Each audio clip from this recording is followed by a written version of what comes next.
जी सईद भाई केड़े परिंदे दा शौक ਇਹ ਦਿਓਬੰਦ ਨੇ ਜੀ ਕਬੂਤਰ सही है ਸਾਡੇ ਸਿਆਲਕੋਟ 'ਚ ਸ਼ਾਇਦ ਕਿਸੇ ਬੰਦੇ ਕੋਲ ਨਸਲ ਹੋਏ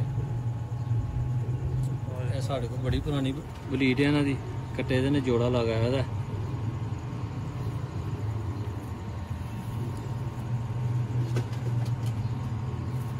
ਇਹ ਕਬੂਤਰ ਹੈ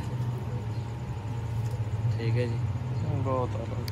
ਤੁਹਾਨੂੰ ਕਬੂਤਰੀ ਦਾ ਸ਼ੌਕ ਕਰਾਣੇ ਆ सामने करो जरा इकट्ठे इन्हां नु दाते माता नाते माता तो वाह जी हम नाता शौक करो छड़ दो ना कटे दे नहीं ए मादा जनाब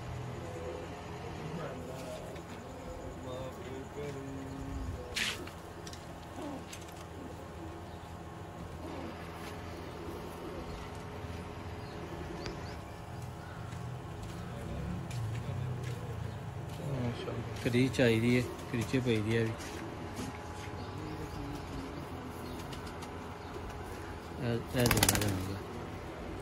वाह जी वाह कमाल है माशाल्लाह।